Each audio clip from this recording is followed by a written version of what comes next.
I just got out of the premiere for Fantastic Four First Steps, and let me tell you, this summer is something else. Hello everyone, welcome back. This is my spoiler-free review for Fantastic Four First Steps. There are so many things I want to talk about with this movie, but we're gonna keep it completely spoiler-free for you. Do come back though, I will be doing a full spoiler review, a deep dive, because there are a lot of things I want to talk about, but I don't want to spoil them for you that might be watching this before you're seeing the movie and don't want those spoilers. So let's start off by talking about just what this movie has that I feel like so many other movies are missing right now, and why I think ultimately it works. This movie has vision, okay?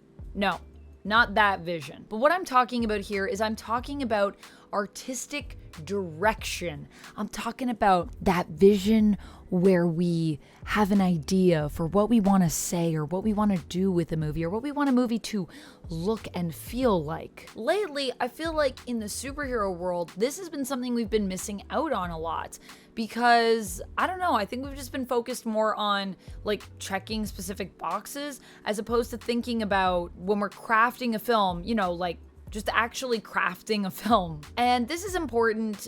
The reason I wanted to start off my review with this aspect is because I feel like actually each point that I'm going to touch on here, vision really plays into it. So let's start off by talking about the story in this movie. Now, there are a few really smart moments in this script that I felt were really fun because when it comes to the plan of the FF and how they come up with certain ideas, it's just so clever and so Fantastic Four. I mean, there's so many elements of this movie too that are very like comic book in a great way, where it just made me excited to read more comics and to return to the movies, even though the main plot of this movie is actually much more straightforward than I thought it was going to be.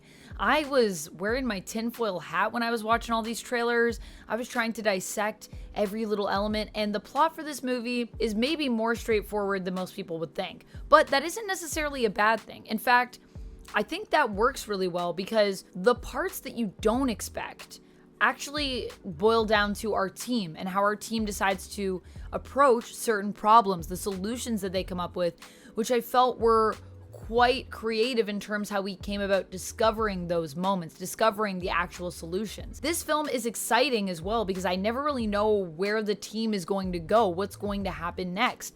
And I think a part of that is also because the stakes just feel so real. It's very high stakes. The stakes escalate to a point where you really are feeling it. And I know I'm saying this and you at home are thinking of meat stakes, but we're talking about story stakes, okay? This is a movie that really raises the stakes in also the sense of even just where it starts. I think because this film takes place in a different universe, I just never felt like anything was safe. I never felt anyone was safe. And that made the film a lot more exciting for me as well. So because it's kind of fresh, it's a new universe, and it's a very bold direction and look, I feel, in terms of us placing this Fantastic Four team actually in the 60s, in a period in which the Fantastic Four first comes to be, if we're talking about, you know, the comics and the comic book history. I felt like that meant I just didn't know where we were going. And so I was very excited to be on the journey. Now, let's also talk about something else that I think a lot of people were perhaps a bit nervous about. I think people were a little bit nervous about the casting of Pedro Pascal. I think Pedro's just been in a lot of stuff.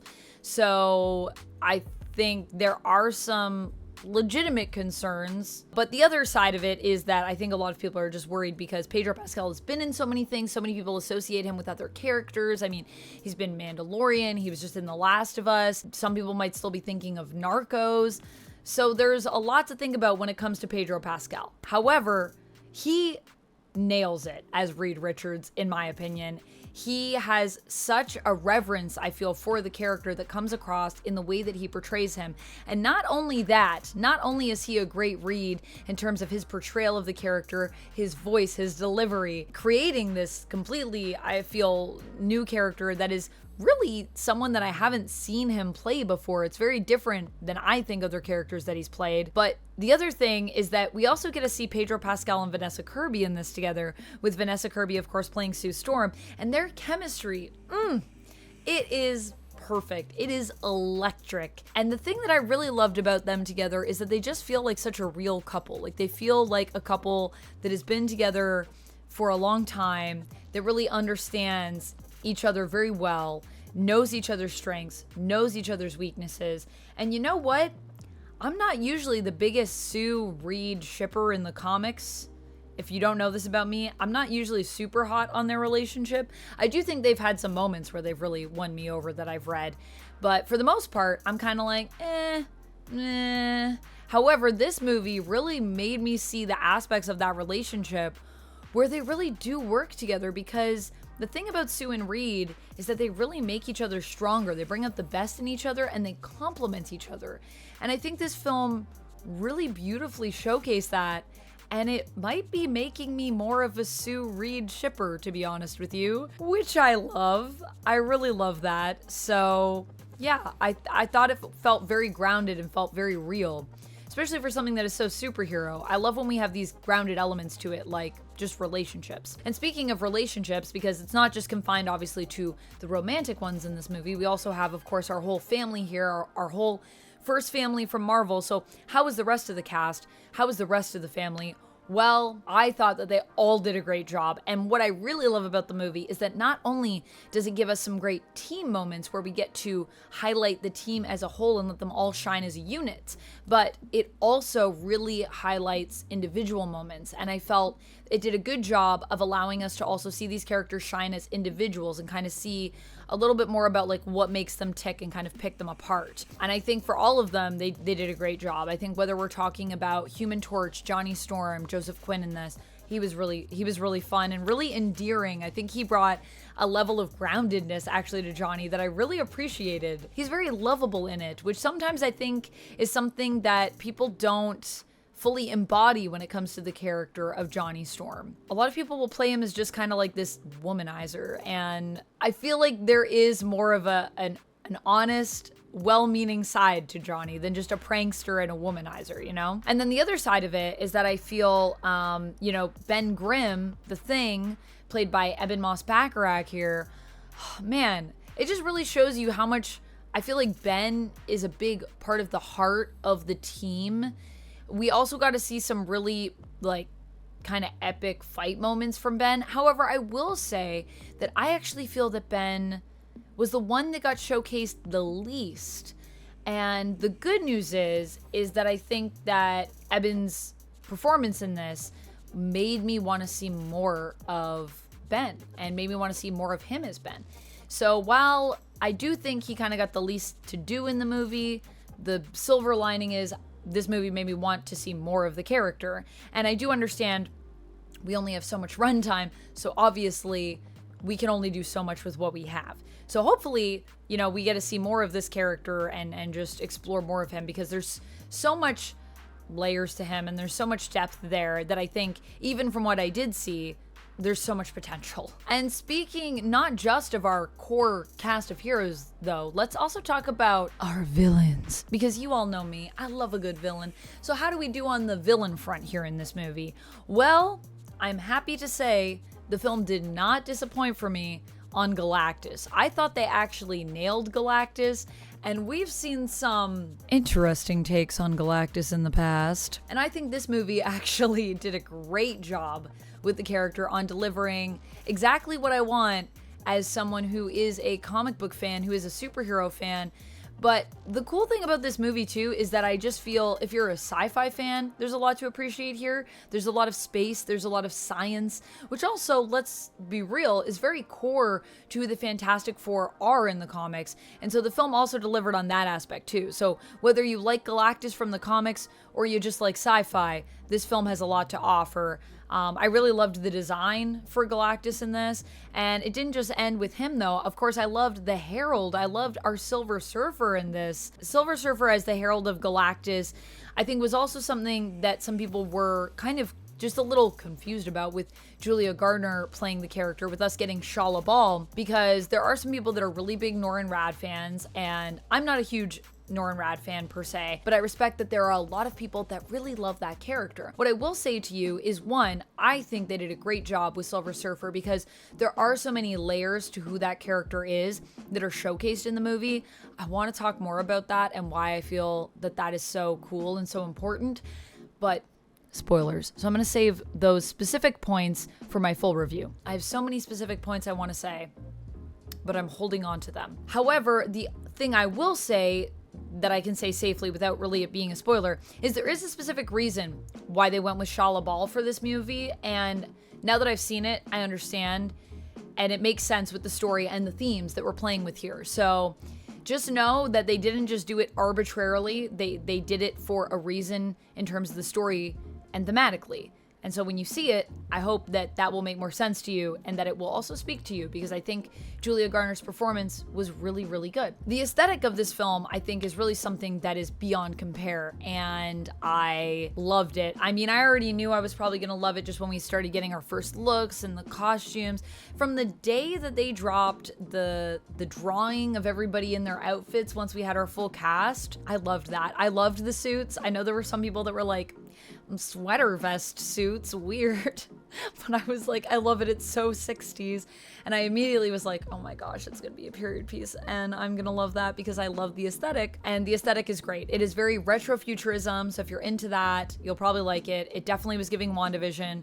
No surprise there with Matt Shakman as our director for Fantastic Four, who also directed WandaVision. And there is a lot of overlap, I feel like, just in kind of the approach and the style and the look.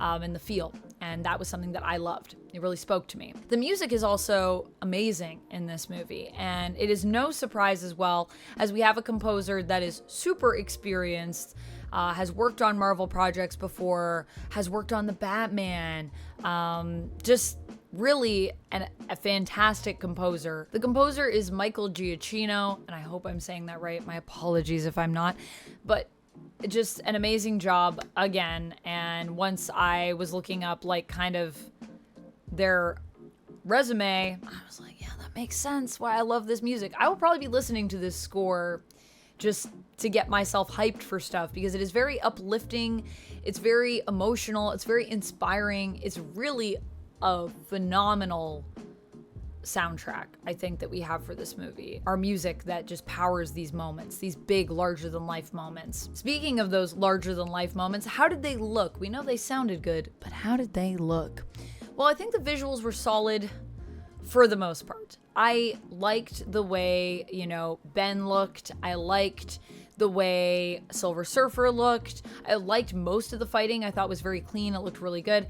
But there are a few moments where I felt that the blue screen or, stagecraft, whichever they were using, there were some moments where I just felt it wasn't as good. And some of the CG was a little iffy for me. I also love the way Galactus looked in this too. So points for Galactus. But yeah, there was some stuff that I wasn't as hot on.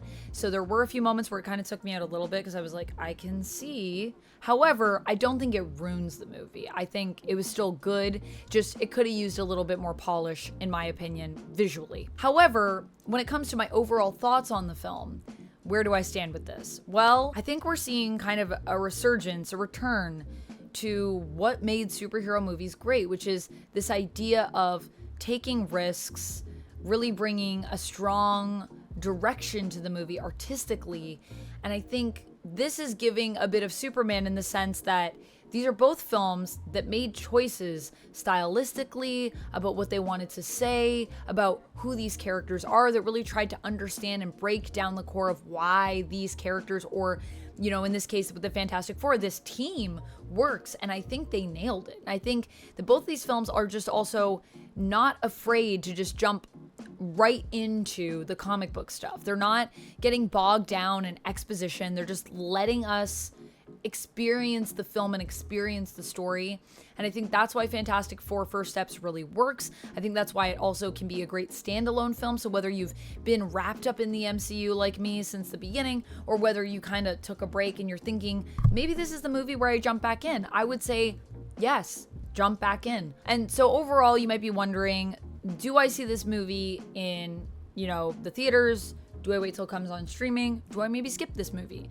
Well, if it wasn't evident by what I said before, obviously I think this is one that is worth going to see in theaters.